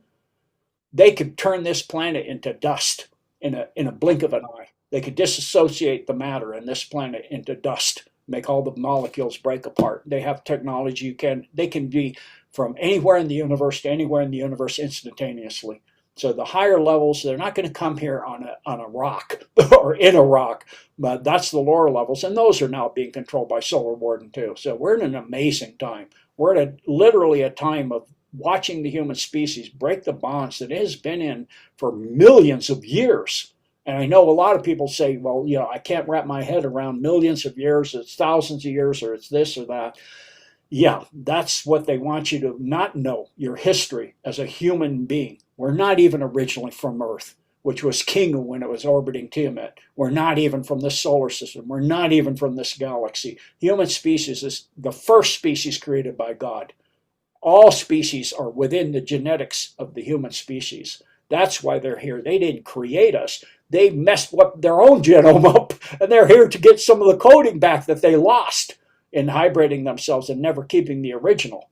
So realize the amazing beings that even if you're not original human, you're in a human body, you're having a human experience, but your spirit focused into form. And that spirit is eternal. And I do mean eternal beyond what any person can possibly conceive. Your soul is eternal for this creation, but your spirit is eternal for all creations. So it is an amazing time to watch the spirit and souls of humanity break free from, millennia of control and millennia Yeah. of war, and to watch it come to an end. And I don't mean just in this solar system, this galaxy, or this universe. This is when God said ground zero, he meant that. It's ground zero for all the universes are focused right here. The changing of the false darkness being about false and untruth and lies. The darkness will be a balance with the light and its service to the light. That's how it was originally created, but through choice it's fallen.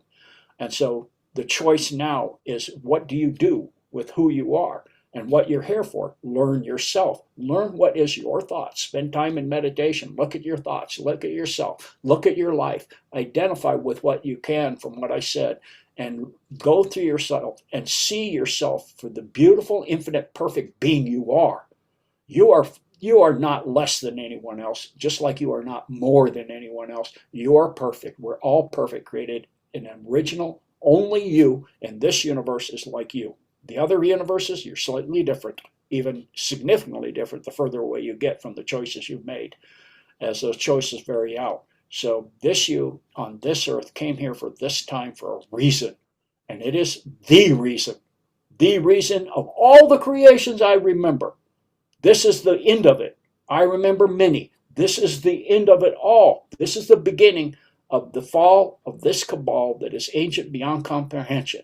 This is the balance. This is the changing of the tide. You're here at an amazing time. Pay attention to every moment you have, and pay attention to the loved ones in your family. Every time you go by, hug everybody, kiss everybody, hug your dogs, hug your kids, and pay attention to the moments of your life, because those are the one things that there's only one of. There's an infinite amount of money, gold, power, whatever it is. But the moment you have and the people you have at this time, it's it. When they're gone, you will meet them again more than likely, but they won't be in this form. It'll be different.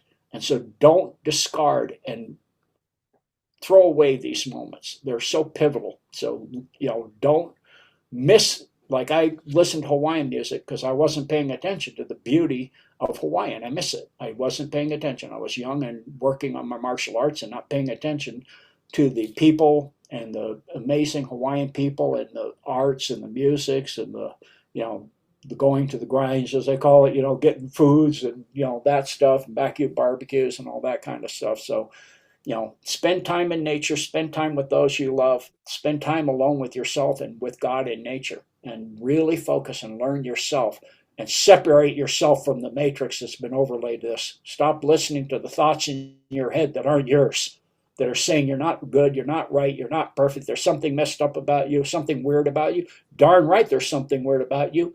You're perfect, and you've been led to believe you're not. That's weird, because most people think they're messed up and they Yeah. live the rest of their life thinking that. That is weird. We're in an insane asylum and the sane people are running the asylum. So you're Yeah. sane. Stop believing Oh, you're not. Believe you're amazing, beautiful, and you're perfect, because you are. Perfect God does not create imperfection. Use your choices wisely. Use your time wisely. Pay attention. Thank you for having me here, Ellie. God bless all of you Gene, listening. Love and blessing. thank you so much. You're a gift. You're a gift. And amen. And God bless you. And thank you for spending your time with me. I appreciate it so much. You're welcome. Thank you. Thank you, Jean. Bye.